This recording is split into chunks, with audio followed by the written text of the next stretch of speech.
Hi everybody, my name is Teresa. Welcome to my channel. So, in today's video, I want to talk about something kind of risque, maybe uncomfortable for some, but I'm sure everyone's aware of the makeup names.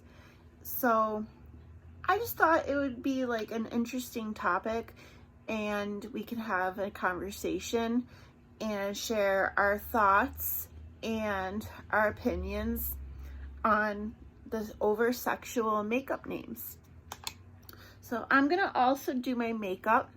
I don't know, I figured it would give me something to do while I talk to you guys, and I don't know, I just thought it'd be fun if I did my makeup while I talk about this discussion. So I'm gonna start with primer. This is Thank Me Later Face Primer Illuminating by Elizabeth Mott. It came in an Ipsy. I just rubbed it in my hands. It like completely absorbed. I'll add a little more. So yesterday, this is what got me thinking and thought this would be an interesting video. Is yesterday I was on Facebook and I am a part of a makeup group page, What's Up in Makeup. It is a page created for Jen Loves Review fans. I'm sure you guys know who Jen Loves Review is on YouTube. And I've been a part of this group for quite some time, and people bring up all kinds of topics like what's the best kind of blush for fair skin, or I have really dry skin and I'm not sure what kind of foundation is good for my skin, and people, you know, give each other help and advice on makeup. And this topic really caught my attention, and it caught a lot of other people's attention because it has over almost 200 comments on this post. I'm going to read you the question. I wrote it down because I knew I wouldn't remember it word for word. It's, what's up with some makeup products having over-sexualized names? Does it bother anyone anymore? Are we just used to it now? So let that sink in. What do you guys think about it? Over-sexualized names. Are we just used to it, or it doesn't bother us, or does it bother you? So there was a lot of mixed responses. Like when I first went into the comment section, a lot of people are like, you know, it doesn't bother me. I don't care. I think it's funny. And a lot of people said it used to bother them, but it no longer bothers them anymore. Like they kind of became used to it. And then you have the other people who think it's very tacky, it's very juvenile. Like they will not purchase anything with like a product with an over-sexualized name. Like, I don't know. I thought it was quite interesting what people's comments were and the brands that they talked about as well. And when I was looking up makeup brands to like find sexy names, because we all know like the common Better Than Sex mascara, you know, Glow Job face mask from Too Faced got a lot of attention when that came out. We all know about those. But when I like dug deeper, there was a lot of brands with very like hinting at sexuality. Not like the outright names with sex in it, or like Sex on the Peach. Too Faced has that as well. Like Charlotte Tilbury has Pillow Talk. They also have a lipstick called Walk of Shame, which I'm sure, you know what that means. So,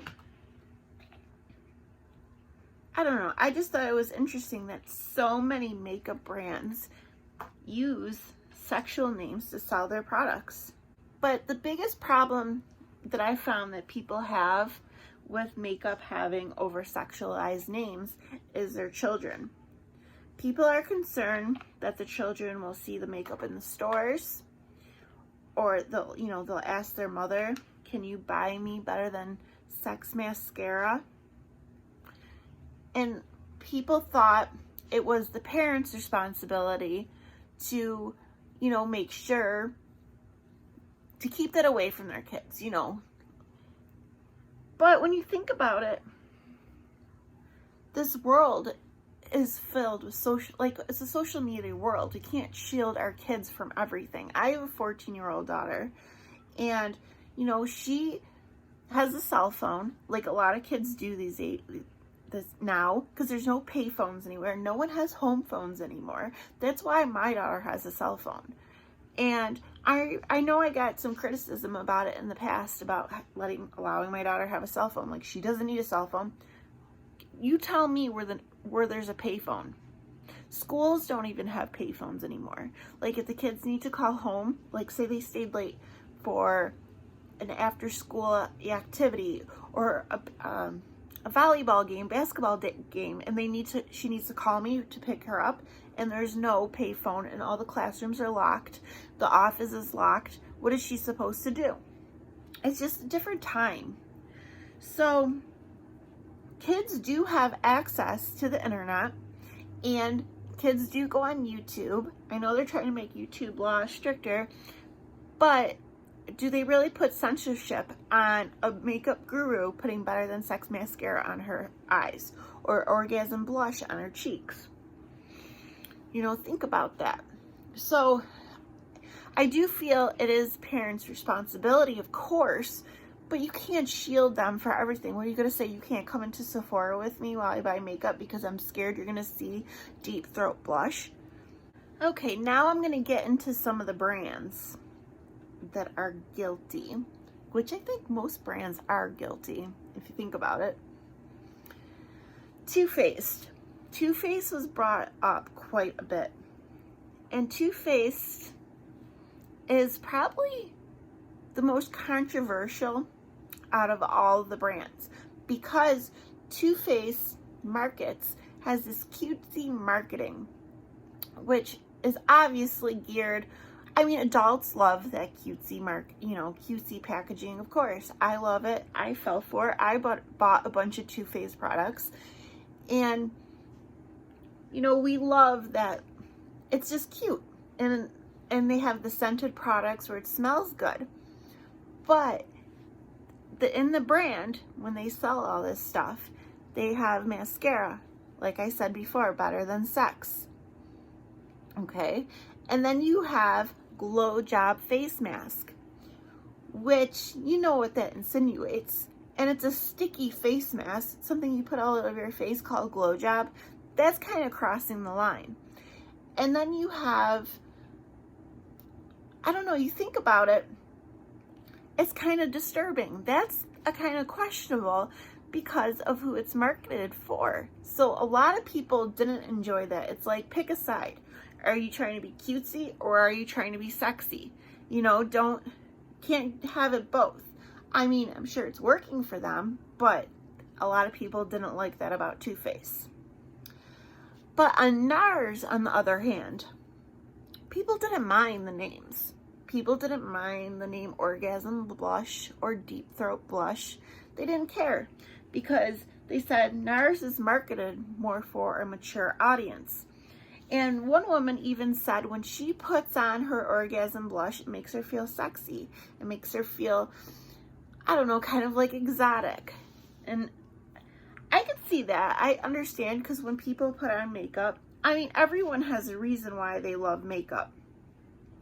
Some people love makeup, you know, for the art, you know, to be creative. Some people like makeup to make their appearance look better. They feel good inside. And then, I don't know, honestly, I love makeup for the art, the creativity. I love transforming myself. I just like it. So having a sexy name would maybe make people feel sexy and beautiful when they're getting ready for a date. I don't know, maybe subconsciously, it just makes them feel good. And then Kat Von D was brought up, but not for her anti-vax beliefs, for her product names, which people believe they definitely crossed the line. Because you have the names Barely Legal. You have the name Underage Red. And then the most like controversial name in her line is Lolita. And I think she said she chose the name Lolita for I don't know. She said she didn't choose it from the movie or the book. She chose it for some other reason. But if you guys don't know, Lolita was a book, which was later turned into a movie, which was then remade in like the 90s. And basically, to like shorten it up for you guys, Lolita is about a grown man who has issues because when he was 15, the girl he fell in love with died. So he like is searching, he's like attracted to younger girls. And he ends up renting a room from this woman who had a young daughter, and the woman wasn't married. And he pretty much marries the woman so he could be around the daughter. The mother dies, and he takes Lolita on a road trip.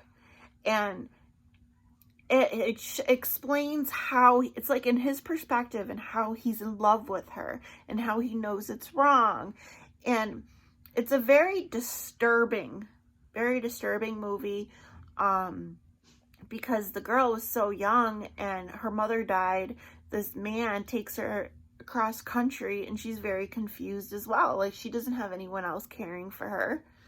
I don't know. I said it was going to be short, but it turned way longer. So, yeah, Lolita is a very, risky name to name a lipstick. And she also used that name to name an eyeshadow palette. People found those names very disturbing, and they questioned the folks involved, naming those makeup brands. I'm actually using my Too Faced Sweet Peach Glow palette. See what I mean? It's cute. You got the little smiling peach. I don't know. Too Faced is very confused. But I'm also going to talk about Jeffree Star Cosmetics, because that was brought up as well on the comments. And I feel like people kind of expect that from Jeffree Star. Jeffree Star, he's very R-rated on his channel. He swears. I mean, he used to smoke weed on his channel until Facebook told him to stop. He's very open about his sexual relationship with his boyfriend and what they do, in their bedroom. He has talked about it. So it's not very surprising that he's naming things like his latest highlighters, Lick Your Glit or Gag Me. So, people were kind of, that's who Jeffree is. I mean, is he getting a pass because Jeffree's popular and everyone loves him? Or is it just something people expect from him because he's not pretending? He's not like he's not butterflies and rainbows on his channel. He's who he is, and when he names products like this, it's not shocking. Or are we just like used to it now? Like, shocking names don't bother us anymore. I know some people said the names didn't bother them until their 16-year-old daughter asked them to purchase Lick Your Glit on Black Friday shopping. That's when it kind of, took them back a second. A lot of brands, it's crazy how many brands have over-sexualized names.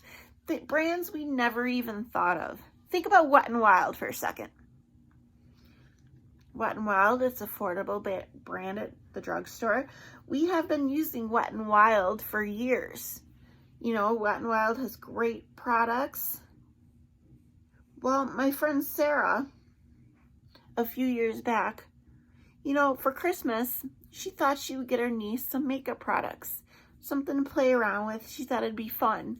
And she got stuff from Wet n Wild because it's an affordable brand. And it's decent quality stuff. So as her niece opens the presents, her niece's mother, Sarah's aunt and uncle, were kind of shocked.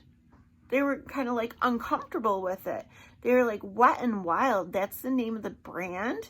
Like, isn't that kind of provocative? And Sarah was like, oh my God, I never even thought like that. You know, I'm sure me or you never thought like that either. That didn't even cross my mind that Wet n Wild had a sexy name. Isn't it just crazy? And Wet n Wild is definitely marketed towards children.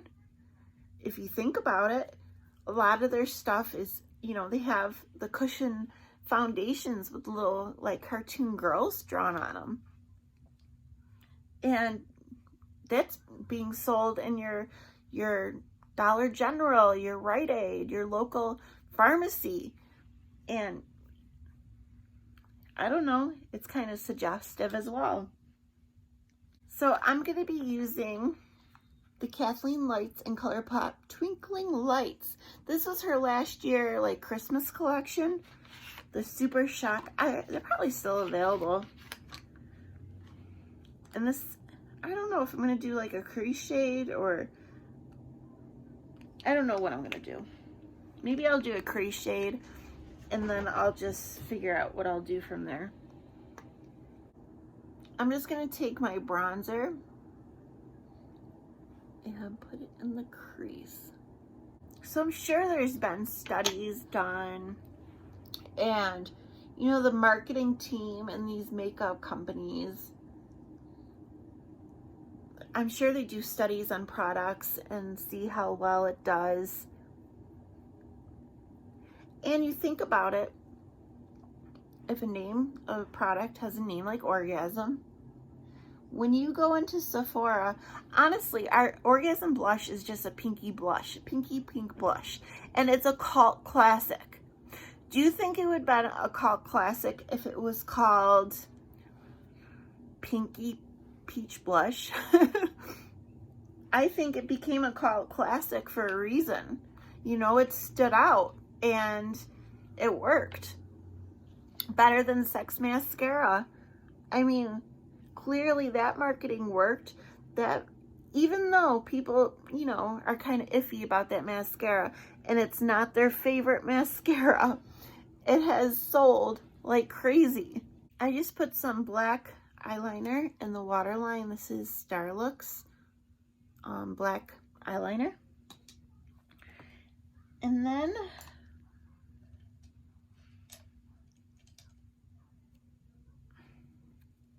I want to take some of this Colourpop Blitzen, it's like the red shade, and put this, kind of smudge this in my waterline. Or not my waterline, my lower lash line. We'll see how that turns out. I don't know, guys. I just wanted to start a discussion. See what your guys' views are on this. Are you, like, do not care? Will you still buy a product with a provocative name? Does it make you feel sexy? Does, I don't know, does it stand out to you more if a product has a provocative name? Or are you totally opposed? Like, do you refuse to buy a product because it has like a sexy name? I mean, I'm just curious. Me personally, honestly, when I first started getting into makeup, when I heard the blush, you know, Orgasm, I was like, oh my gosh, like that's crazy. But I'll tell you what, when I went into Sephora, I sure stopped and swatched that blush because, you know, out of all the blushes in Sephora, that stood out to me better than Sex Mascara. I thought that was just a cute play on words. Like, I thought it was fun, and it definitely made me more interested in that mascara. So I guess their marketing works. It worked on me. This is the only lip product I brought with me. It's Kathleen Lights and Colourpop and Etoille. I don't know if this is like a gloss. It kind of reminds me of like a metallic lipstick. I don't know. I usually tone this one down when I wear it because I think it kind of looks ridiculous on its own. And I'm kind of surprised Kathleen Lights came out with something like this because I don't ever see her wearing anything like this. That's another topic to discuss. Like these collabs, influencer collabs, are they like makeup products that these brands already want to release and they just pick an influencer and say, hey, put your name on this product and get it to sell 2 times better? I don't know. That's how it almost seems, because I don't know if you guys seen the sneak peek for the Manny, MUA, and Morphe are doing a collab, and the palette is just like a neutral pinky palette. It's, I don't know. Well, that's for another video, guys. So yeah, I don't know. Just flood me with the comments. Let me know what you guys think. And I will see you guys soon. All right, bye.